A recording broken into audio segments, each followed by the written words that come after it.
Hello students, तो metals के next lecture में हम बढ़ते हैं आगे और हम आज पढ़ने वाले हैं extraction of zinc and iron. ठीक है ना। अब देखिए, जो मैंने स्टेप्स आपको बताई है कि किसी भी मेटल्स के लिए ये मेन आपकी मेथड्स होती हैं, जैसे concentration of ore, reduction of ores, ठीक है ना। उसके बाद में हम रिफाइनिंग करते हैं। तो सेम यहाँ पे हमें कौन कौन सी मेथड से गुजरना पड़ेगा, आपको हर जगह वो चीज तो रिकॉल करनी ही पड़ेगी। अगर मैं बात करूं कि मिनरल्स ऑफ जिंक कौन कौन से हैं, तो जिंक ब्लेंड, मर्मेटाइट और केलेमाइन, ये हमारे क्या होते हैं, मेन मिनरल्स होते हैं जिंक के। उसमें से हमारा जो जिंक ब्लेंड होता है ये और होता है। तो अगर आपको कोई बोले कि हमें किससे जिंक को एक्सट्रैक्ट करना है, तो भाई साहब जिंक ब्लेंड मतलब जिंक सल्फाइड से हमें और को, मतलब ये और है और इससे हमें क्या चाहिए, जिंक चाहिए। ठीक है ना। अगर मैं फ्लो चार्ट की बात करती हूँ यहाँ पे, तो एक लाइन में हमें ऐसे याद रखना है कि अपने पास में इम्प्योर जिंक ब्लेंड था, उसे हम सबसे पहले क्या करते थे, आप ये याद रखें कि जिंक ब्लेंड या कोई भी और अगर आप लेते हैं तो हमें इसे पहले क्या करना पड़ता है, मैंने बताया था कंसंट्रेशन ऑफ ओर्स में क्रश करना पड़ता है या उसका पाउडर फॉर्म लेते हैं ना।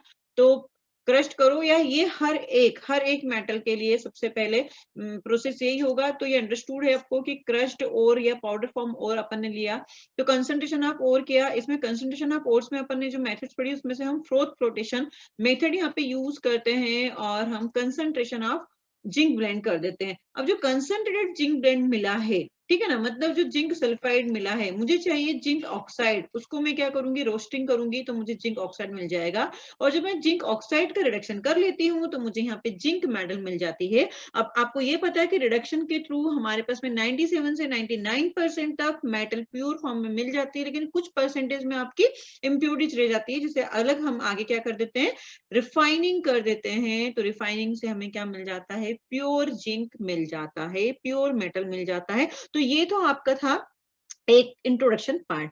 अब देखो कि आपको फ्रोथ फ्लोटेशन मैंने लास्ट की वीडियो लेक्चर्स में डिटेल में बता दिया था कि एग्जैक्टली फ्रोथ फ्लोटेशन क्या होता है, कि वहां पे हम क्या करते हैं, फ्रोथ्स बनाने के लिए फ्रोथर्स का यूज करते हैं, मतलब पॉइन आपका पॉइन आयल या फिर यूकेलिप्टस आयल मिलाते हैं, फिर जो भी आपकी ओर्स होती है वो फ्रोथ के साथ में ऊपर चली जाती है। ठीक है ना। तो ये चीजें अपन ने वहां पे देख ली थी, तो यहाँ पे अपने को डिस्कस करने की जरूरत नहीं है फ्रोथ फ्लोटेशन। यहाँ पे मैं सिर्फ आपको क्या बताने वाली हूँ, रिडक्शन ऑफ जिंक ऑक्साइड। अपन ने रोस्टिंग भी लास्ट की वीडियो लेक्चर में डिटेल में पढ़ा था। रोस्टिंग में क्या होता है कि हम हीट करते हैं और यहाँ पे प्रेजेंस ऑफ ऑक्सीजन होता है। एक टर्मिनोलॉजी अपन ने पढ़ा था कैल्सिनेशन, जिसमें अब्सेंस ऑफ एयर या अब्सेंस ऑफ ऑक्सीजन के प्रेजेंस में हीट करते हैं। तो ये चीजें बार बार रिपीट करने का कोई मतलब नहीं है। जस्ट आपको यहाँ पे क्या ध्यान रखना है कि हमें यहाँ पे रिडक्शन ऑफ जिंक ऑक्साइड में कुछ चीजें याद रखनी है, वो मैं यहाँ पे बताने वाली हूँ। ठीक है ना। क्लियर हो गया। मतलब आप रोस्टिंग करने वाले हो तो यहाँ पे क्या करोगे कि जिंक सल्फाइड लिया आपने, ऑक्सीजन की प्रेजेंस में कंसंट्रेटेड और ले लिया था। तो मैं अगर यहीं पे बात करूं कि रोस्टिंग को अगर मैं रिकॉल कराऊं, तो मैं क्या करूंगी, रोस्टिंग के लिए जिंक सल्फाइड लिया, ठीक है ना, आपने इसको ऑक्सीजन लिया, बैलेंस कर लेना, चलो थ्राइसO2 होता है यहाँ पे। ठीक है। तो यहाँ पे आपको क्या मिल जाएगा, जिंक ऑक्साइड मिल जाएगा। क्या मिल जाएगा, जिंक ऑक्साइड मिल जाएगा। साथ में आपको क्या मिलेगा, सल्फर है तो यहाँ पे क्या मिलेगा, SO2 मिलेगा। और ये जो SO2 मिलती है ना, तो अच्छा यहाँ पे SO2 मिली है, तो इस SO2 का यूज कहाँ पे कर लेंगे हम, इस SO2 का यूज H2SO4 के फॉर्मेशन में इसका बाद में यूज कर लिया जाता है। तो you can write down further used in formation of H2SO4। मतलब जो अपन ने रोस्टिंग वाली प्रोसेस करी थी, उस रोस्टिंग में आपको क्या मिलता है, जिंक ऑक्साइड, और साथ में आपको क्या मिलता है, SO2 मिल जाता है। इस SO2 का यूज हमें कहाँ कर लेना है, इस SO2 का यूज हमें H2SO4 के फॉर्मेशन में कर लेना है। अब हम यहाँ पे डिटेल में देखेंगे कि रिडक्शन ऑफ जिंक ऑक्साइड में मेन बातें आपको क्या याद रखनी है। क्लियर। तो ये हमारी कुछ बातें रही रिडक्शन ऑफ जिंक ऑक्साइड के बारे में। ठीक है ना। तो जिंक ऑक्साइड को हम मिक्स करते हैं पाउडर कोक में। अब यहाँ पे जो कोक मतलब क्या है, कार्बन, कार्बन यहाँ पे एज रिड्यूसिंग एजेंट यूज किया जाता है। तो जिंक ऑक्साइड को हम मिक्स कर देते हैं कार्बन के साथ में। You can say it it is heated at 573 kelvin, मतलब आपको 573 से 673 केल्विन है ना, तो आपको हायर टेम्परेचर पर इसे हीट करना पड़ता है। The process is called as Belgian process. इतना याद रखना है बस छोटा सा, कि जिंक ऑक्साइड को क्या करना है, रिडक्शन में क्या करोगे, जिंक ऑक्साइड को आप कार्बन के साथ में मिक्स कर दोगे। जो कार्बन होता है वो as a reducing agent use किया जाता है, और ये जो प्रोसेस है इसे बेल्जियन प्रोसेस कहते हैं। इतनी सी बातें आपको याद रखनी है। ठीक है ना। तो ये हो जाता है आपका reduction of zinc oxide. ZNO की रिएक्शन कार्बन के साथ में कराई तो यहाँ पे मिला जिंक, यही मुझे जिंक चाहिए था और साथ में ये क्या निकल जाता है, कार्बन मोनोऑक्साइड गैस निकल जाती है। फिर ये जो जिंक आपका मिला है, हमें पता है कि ये 100% प्योर नहीं मिलता है, इसलिए हमें क्या करवानी पड़ती है, रिफाइनिंग। और zinc is refined by distillation and collected by rapid chilling. तो ये तो कहानी थी हमारी एक्सट्रैक्शन ऑफ जिंक की। अब अगर मैं यहाँ पे बात करूं कि यार कुछ यूजेस का भी, क्योंकि जहां जहां पे आपको बहुत जैसे मेटल अच्छी वाली है तो उन सारी अच्छी अच्छी मेटल के आपको यूजेस भी आते होने चाहिए। जैसे मैंने बताया था कि एल्यूमिनियम फॉइल वगैरह बनाने में, किचन यूटेंसिल बनाने में यूज किया जाता है। तो यहाँ पे जिंक के क्या यूज होंगे, तो सबसे पहला जिंक की एलॉयस फॉर्म में, है ना, क्या होना था, एलॉयस बनाने में, जैसे ब्रास हो गया आपका। फिर उसके अलावा क्या है कि जो जिंक सल्फाइड है, अगर आपको याद हो तो हमने कहाँ पे पढ़ते हैं ये, कि जब इलेक्ट्रॉन प्रोटॉन की डिस्कवरी हुई थी तो आपने एक वर्ड सुना होगा कि वो रेड, जो आपकी कैथोड रेज आती है, वो कैसे पता चलती है कि कैथोड रेज आ रही है, तो हम उस ट्यूब पे एक क्या कर देते हैं, ट्यूब पे हम वहां पे एक फ्लोरोसेंट लगा देते हैं तो वो चमकता है। तो वो क्या होता है, जिंक सल्फाइड का ही पाउडर फॉर्म में पेस्ट यहाँ पे लगा हुआ रहता है। तो जिंक सल्फाइड को हम किसकी तरह यूज करते हैं, फ्लोरोसेंट की तरह यूज करते हैं, ठीक है ना। जैसे fluorescent light and x screen में इसका यूज किया जाता है। फिर जिंक सल्फाइड का और यूज कहाँ किया जाता है, जिंक सल्फाइड का यूज ल्यूमिनस बनाने में यूज किया जाता है। तो एलॉय बनाने में किया जाता है, और कहाँ किया जाता है, ल्यूमिनस बनाने में किया जाता है, और कहाँ किया जाता है, फ्लोरोसेंट के लिए इसका यूज किया जाता है। किसमें यूज किया जाता है, zinc sulphide used as a fluorescent. क्या इतनी बात समझ में आ गई, ठीक है ना। Fluorescent light and X ray screen. तो ये कहानी थी हमारी एक्सट्रैक्शन ऑफ जिंक की। इसके बाद हम चलते हैं एक्सट्रैक्शन ऑफ आयरन की तरफ। इतना नोट करो जल्दी से। अब चलते हैं एक्सट्रैक्शन ऑफ आयरन की ओर। तो सबसे पहली बात तो कि यार आयरन की एक्सट्रैक्शन पढ़ना क्यों जरूरी है, क्योंकि हमें पता है कि मोस्ट कॉमन मेटल है अर्थ पर, ठीक है ना। जहां आपको देखा तो आयरन का जो यूजेस है, या फिर हम ये बोल सकते हैं कि हर जगह आपको कहीं ना कहीं आयरन का फॉर्म दिख ही जाएगा। तो मोस्ट कॉमन मेटल है अर्थ पर। दूसरी चीज की, जैसे मैंने एल्यूमिनियम में बताया था कि आपका मोस्ट अबंडेंट, मतलब फर्स्ट अबंडेंट मेटल कौन सी है अर्थ क्रस्ट पे, तो वो थी एल्यूमिनियम। तो वैसे ही हमारे पास में फोर्थ मोस्ट कॉमन मेटल है ऑन अर्थ क्रस्ट, कौन, आयरन, ठीक है ना। अगर मैं सोर्स ऑफ आयरन की बात करूं तो सोर्स कौन कौन से हो सकते हैं, यहाँ पे मेरे पास में मिनरल्स ऑफ आयरन की बात की जा रही है। सोर्स मतलब मिनरल, तो मैग्नेटाइट होता है, हेमेटाइट होता है, सिडेराइट होता है और लेमोनाइट होता है। तो जब मैंने लेक्चर नंबर 1 या 2 में भी यहाँ पे बताया था कि जब मैंने जनरल टर्म्स बताई थी कि ओर्स क्या होते हैं, मिनरल्स क्या होते हैं, तो उसमें भी मैंने एक चार्ट बनाया था और बताया था कि आपके पास में जैसे आयरन के मिनरल्स इतने होते हैं, लेकिन इसमें से आयरन का ओर कौन होगा।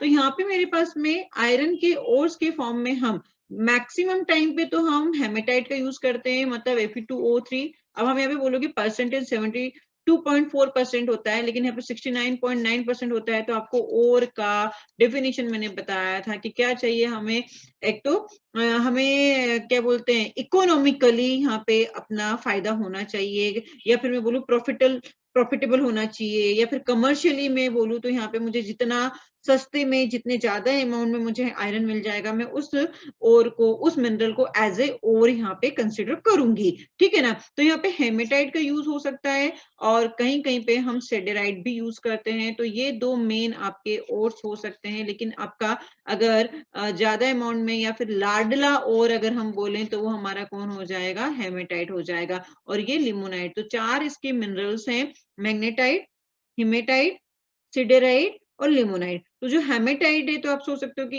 हिम कैसे याद करोगे, आयरन का ऑक्साइड, जो मेन आपका ऑक्साइड होता है वो आपका हेमेटाइट होता है, आयरन Fe2O3, ठीक है ना। और जो सिडेराइट है वो आयरन का कार्बोनेट है। आप इस तरह से उसको याद रख सकते हैं। अब हम इसको देखते हैं, वही सारी चीजें होगी कि क्या करना पड़ेगा, पाउडर फॉर्म में लेना पड़ेगा, ठीक है ना।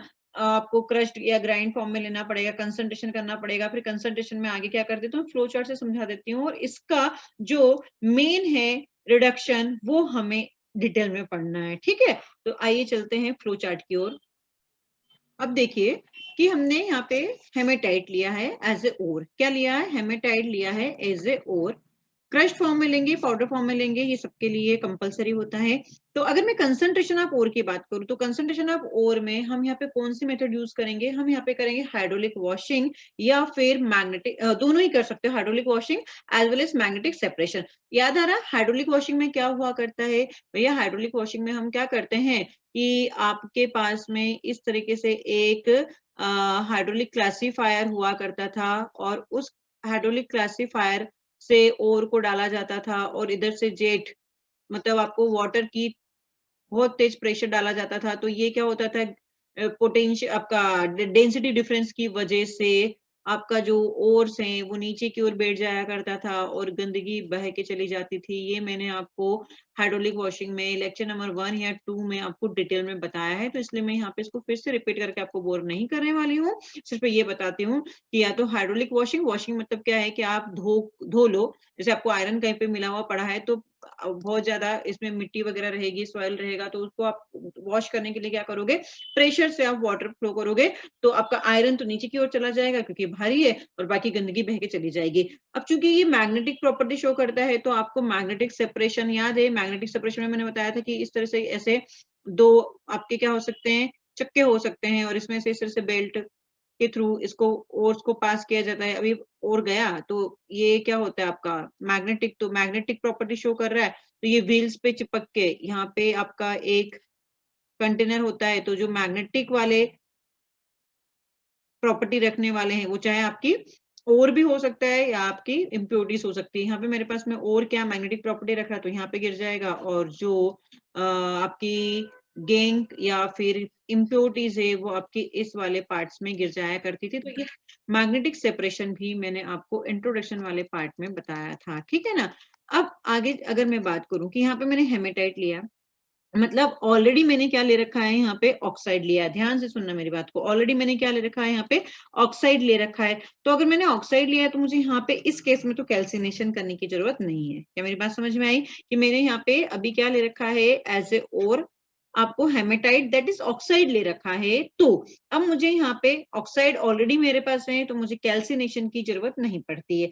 अगर मैंने यहाँ पे सेडेराइट लिया होता, क्या लिया होता, सेडेराइट लिया होता, तो मैं क्या करती, पहले क्रश्ड या पाउडर फॉर्म में जो सेडेराइट लिया है so concentration of ore that is hydraulic washing या मैग्नेटिक सेपरेशन करती। उसके बाद में मुझे क्या करना पड़ता है, इसका कैल्सिनेशन करना पड़ता है। कैल्सिनेशन में फिर मैं इसे क्या करती, कैल्सिनेशन में मैं इसे आयरन ऑक्साइड में चेंज करती, उसके बाद में फिर मैं आगे की प्रोसेस करती। तो मुझे कैल्सिनेशन यहाँ पे नहीं करवाना है, ठीक है ना। तो अब मेरे पास में यहाँ पे जब आपको कैल्सिनेशन नहीं करवाना, आपने ये ले लिया तो सपोज कि मैंने कैल्सिलेशन करवा लिया, इसमें कैल्सिलेशन करवाया है यहाँ पे और कैल्सिनेशन से मुझे क्या मिल गया, यहाँ से मुझे मिल गया आयरन ऑक्साइड, ठीक है। यहाँ पे भी मुझे यहाँ पे क्या आ रहा था, कंसंट्रेशन ऑफ ओर करके हाइड्रोलिक वॉशिंग लगा के मैग्नेटिक सेपरेशन लगा के ये सब मेथड से पास करके मुझे फाइनली मिलना क्या है, मुझे मिलना तो Fe2O3 ही मिलना है, ठीक है ना। तो बस अगर मैंने सेडेराइट लिया होता तो यहाँ पे कंसंट्रेशन ऑफ ओर्स के बाद में मुझे एक और स्टेप बढ़ानी होती, कैल्सिनेशन, ठीक है, क्योंकि मुझे Fe2CO3 को Fe2O3 में चेंज करना होता। अब मेरे पास में Fe2O3 है यहाँ पे, तो अब मुझे क्या कर देना है, यहाँ पे रिडक्शन कर देना है। क्या कर देना है, रिडक्शन कर देना है, और रिडक्शन से मुझे आयरन को ले लेना है। अब ये जो आयरन होता है आपको पता है कि 100% प्योर फॉर्म में नहीं होगा, इसलिए मुझे क्या करना पड़ेगा, यहाँ पे रिफाइनिंग करनी पड़ेगी और रिफाइनिंग करके मुझे प्योर फॉर्म में आयरन मिल जाएगा। क्या इतनी बात समझ में आई? तो अब अपने को यहाँ पे डिटेल में क्या पढ़ना है, रिडक्शन। इसका रिडक्शन बहुत महत्वपूर्ण है, इस पे क्वेश्चन आते हैं, इसको आपको समझाना पड़ेगा, ठीक है ना। तो चलते हैं रिडक्शन की तरफ। यहाँ तक सबको क्लियर है? अब फिर से मैं एक बार बता रही हूँ कि भैया हमें यहाँ पे कंसंट्रेशन ऑफ ओर्स में या आयरन का मैंने कंसंट्रेशन कर लिया है, तो किस केस में मुझे कैल्सिनेशन करना पड़ेगा, उसी केस में मुझे कैल्सिनेशन करना पड़ेगा जब मैंने क्या ले रखा हो, सेडेराइट ले रखा हो, ठीक है ना। जब आयरन कंटेन कार्बोनेट तब हम कैल्सिनेशन करेंगे, ठीक है ना। और कैल्सिनेशन क्या हुआ करता था, याद करो, heating in absence of air. क्या, heating in absence of air, ठीक है ना। तो कार्बोनेट डिकम्पोज हुआ करते थे हमारे पास में, मैंने कैल्सिनेशन में इसको बहुत डिटेल में बताया है जब कैल्सिनेशन पढ़ाया है। तो क्या कार्बोनेट डिकम्पोज हो जाएगा किसमें, अब भैया यहाँ पे आयरन ऑक्साइड है, तो याद रखें कि अगर मुझे कैल्सिनेशन करना है तो कैल्सिनेशन में क्या हुआ करता था, हीटिंग करते थे किसमें, एब्सेंस ऑफ ऑक्सीजन में, याद है क्यों? क्योंकि मैंने इसको याद रखने के लिए बताया था कि कार्बोनेट में ऑलरेडी क्या होता है, कार्बोनेट में ऑलरेडी ऑक्सीजन होता है, इसलिए हमें यहाँ पे ऑक्सीजन की जरूरत नहीं पड़ती है। आपने यहाँ पे Fe2 CO3 को हीट करा तो आपको पता है कि यहाँ पे आयरन का ऑक्साइड मिलेगा और यहाँ पे आपको आयरन का ऑक्साइड FeO की जगह आपको स्टेबल फॉर्म में कौन सा मिल जाएगा? यहाँ पे आपको ध्यान रखना पड़ेगा Fe2O3 मिलता है। क्यों? क्योंकि ये FeO फर्दर ऑक्सीजन के साथ रिएक्शन करके Fe2O3 बना लेता है ना। तो मैं यहीं पे बता देती हूँ कि Fe2O3 मिलता है और CO2 मिलता है। क्लियर? अब ये जो आपका Fe2O मिला है, इसको हम रिडक्शन की तरफ लेके जाते हैं। मेरे को कैल्सिनेशन एक बार रिकॉल और कराना था आपको, इसलिए मैंने यहाँ पे फिर से बताया रिडक्शन पढ़ाने से पहले। मेरी बात समझ में आ गई? सारी वही प्रोसेस है जो हम पढ़ चुके हैं। यहाँ पे जो अलग है मैं उसी को बताने वाली हूँ, ठीक है ना। हाइड्रोलिक वॉशिंग अपन पढ़े हैं, मैग्नेटिक सेपरेशन अपन पढ़ चुके हैं कि उसमें क्या करते थे, ठीक है ना। और एक चीज और, हाइड्रोलिक वॉशिंग को जैसे अपन बोलते हैं ना कि वो किस उस पे काम करती, प्रिंसिपल पे, तो डेंसिटी डिफरेंस पे काम करती है, तो उसे हम ग्रेविटी सेपरेशन भी बोलते हैं, ठीक है ना। हाइड्रोलिक वॉशिंग को हम क्या बोलते हैं? ग्रेविटी सेपरेशन भी कहते हैं। अब चलते हैं रिडक्शन, और रिडक्शन किस में होता है? ब्लास्ट फर्नेस में होता है। किस में होता है? ब्लास्ट फर्नेस में। तो इसका बहुत ही अच्छा ब्यूटीफुल आपका एक बोल सकते हैं कि सेटअप होता है, उस सेटअप को हम समझते हैं और आगे बढ़ते हैं, ठीक है ना। चलिए ब्लास्ट फर्नेस की ओर चलते हैं। तो देखिए, जैसा कि मैंने बताया था कि एक बहुत ही ब्यूटीफुल सेटअप होता है ब्लास्ट फर्नेस का। यहाँ पे होता है रिडक्शन, एक्सट्रैक्शन ऑफ आयरन की रिडक्शन प्रोसेस में ब्लास्ट फर्नेस का यूज किया जाता है। मतलब reduction is takes place in blast furnace, और ये है आपका पूरा ब्लास्ट फर्नेस। एक्चुअली यहाँ पे होता है क्या है, इसमें अलग अलग स्टेज होती है, अलग अलग आपके सेक्शन होते हैं। आप यहाँ पे देख पा रहे हो कि एक ये कुछ व्हील नुमा यहाँ पे चीजें हो रही है ना। यहाँ से हम क्या करते हैं? ओर्स को डालते हैं। क्या करते हैं? ओर्स को डालते हैं। अब ये ओर अकेला नहीं होता है, ये आयरन ओर अपने साथ कोक एंड लाइम स्टोन लिया हुआ होता है। मतलब हम यहाँ पे क्या करते हैं कि ये जो बेल्ट के थ्रू हमने क्या करा है, इस बेल्ट के थ्रू इस फाइनेंस में क्या करा है, इन तीनों चीजों को मिलाया है, और इन तीनों चीजों को मिला के हम इसमें डालते हैं, ठीक है ना। अब जब ये इसको डाला गया इधर, ये इस बेल्ट के थ्रू मिलते हुए फिर ये इधर चला जाता है। अब देखिए, यहाँ पे मेरे पास में स्टेप 1, स्टेप 2, स्टेप 3, स्टेप 4, ये स्टेप 5, इन 5 स्टेप में वर्क होता है। पूरा सेटअप अच्छे से देखिए। यहाँ पे हमने क्या करा है स्टेप 1 में, अगर मैं यहाँ पे स्टेप 1 की बात करूं, अब आपके दिमाग में सबसे पहले ये आ सकता है कि भाई यहाँ पे अपने और के साथ में कोक एंड लाइमस्टोन क्यों मिलाया है, तो मैं इसका भी रीजन आपको अलग से बताऊंगी। बस अभी आप ये मान के चलें कि हमने यहाँ पे क्या कर लिया है कि और के साथ में इन तीनों चीजों को मिलाया है और इसमें डाल दिया है, ठीक है ना। क्यों मिलाया है इसका मैं रीजन बता दूंगी। जैसे कि अगर मैंने यहाँ पे बोला लाइमस्टोन, लाइमस्टोन मतलब क्या? Calcium carbonate. तो कैल्शियम कार्बोनेट जो है वो सिलिका SiO2 के साथ में मिलके स्लेग का फॉर्मेशन करता है। किसका फॉर्मेशन करता है? स्लेग का फॉर्मेशन करता है। दैट इज आपका CaSiO2 का फॉर्मेशन करता है, ठीक है ना। इसलिए इसका यूज किया गया है। अभी मैं बताती हूँ, पहले अपन इसको देख लेते हैं पूरा। देखिए होता क्या है, आपने देखा कि भाई स्टेप 1 में क्या हुआ। स्टेप 1 में आपके पास में कार्बन, कार्बन के साथ में ऑक्सीजन ने रिएक्शन करी और CO2 बनाई। तो ये ऑक्सीजन कहाँ से आई? तो आप ये देखिए, इस वाले पोर्शन से हम hot air blast at base है ना, यहाँ पे हॉट एयर को डाला जाता है। ये डाला, इधर से आपका क्या आया है? कोक आया है। इधर से अपन ने क्या डाला है? कोक डाला है। तो इसमें क्या होता है, कोक ने ऑक्सीजन के साथ में रिएक्शन करी, CO2 बनाई। स्टेप 2 में क्या होगा, ये CO2, ये जो CO2 बनी है वो अगेन कोक के साथ में रिएक्शन करेगी, फिर से कार्बन मोनोऑक्साइड बनाती है। ये कार्बन मोनोऑक्साइड आपकी इसके साथ में रिएक्शन करेगी? आयरन ऑक्साइड के साथ में। आयरन ऑक्साइड के साथ में रिएक्शन करेगी तो CO2 और Fe आ जाएगा। मतलब इसने क्या कर दिया? रिडक्शन कर दिया इस ऑक्साइड का। तो यहाँ पे CO ने Fe2O3 का रिडक्शन करा और यहाँ पे CO2 एज वेल एज आपको आयरन मिल जाता है। स्टेप 4 में आपको क्या होता है कि जो मोल्टन फॉर्म में आपका आयरन मिला है वो फ्लो होता है, और फ्लो होते होते यहाँ पे देखो ये जमा हो गया। देखिए ये फ्लो हुआ, फ्लो होके यहाँ पे ये चला गया आयरन, और इसके थ्रू यहाँ से मोल्टन आयरन को इधर आपने एक कंटेनर में इकट्ठा कर लिया, और जो आपके पास में मोल्टन स्लेग था, जो स्लग बना था, ठीक है ना, वो स्लग क्या हो गया, स्लज बोलते हैं या स्लेग बोलते हैं, ठीक है ना। तो ये यहाँ से इस तरह से निकल के आ जाता है। तो molten sludge floats on the molten iron and is trapped of separately, ठीक है ना। फिर स्टेप 5 में क्या होता है, कार्बन सॉरी कैल्शियम ऑक्साइड, क्या होता है आपका calcium oxide from thermal decomposition of CaCO3। CaCO3 को जब इतना ज्यादा आप हीट कर रहे हो इसमें, तो क्या होगा भैया, CaCO3 थर्मली डिकम्पोज हो जाता है और ये अपना CaO मतलब कैल्शियम ऑक्साइड और CO2 देता है। तो वहां से जो आपको CaO मिला है, ठीक है ना, वो रिएक्ट करता है किसके साथ में, किसके साथ में, CaO from thermal decomposition of CO3 react with acidic impurities to form molten slag। क्या मेरी बात समझ में आ गई? ये कहानी थी इसकी। इसको एक बार फिर से देखें, समझे अच्छे से कि ये क्या है, पूरा आपका ब्लास्ट फर्नेस है, यहाँ पे ये लाइनिंग है, इसमें हर एक स्टेज में अलग अलग टेम्परेचर होता है ना। पहली स्टेप में आपने क्या करा कि ये जो ऊपर से डाला हुआ कोक था, मतलब ओर था, उस ओर के साथ में अपन ने क्या क्या डाला था, कार्बन मतलब कोक मिलाया था, लाइमस्टोन मिलाया था, ये इधर से आया, ये इधर से आया भाई नीचे, ठीक है। तो ये जो कोक था, वो कोक क्या करता है, ऑक्सीजन के साथ में रिएक्शन करके सबसे पहले कार्बन डाइऑक्साइड बनाता है। ये कार्बन डाइऑक्साइड क्या करती है, ये कार्बन डाइऑक्साइड आपकी अगेन कार्बन के साथ में रिएक्शन करके कार्बन मोनोऑक्साइड बनाती है। कार्बन मोनोऑक्साइड यहाँ पे आयरन ऑक्साइड को रिड्यूस कर देता है आयरन में। अब इतना ज्यादा टेम्परेचर है तो बट ऑब्वियस है कि यहाँ पे मुझे मोल्टन आयरन मिल जाएगा, जो कि बह के नीचे की ओर चला जाएगा और इससे आपको अलग कंटेनर में निकल जाएगा, और जो आपका गंदगी है, स्लज है, वो क्या हो जाएगा, ये इसको इधर से इस वाले नल से बाहर निकल जाएगी। ठीक है, इतनी बात समझ में आई सबको?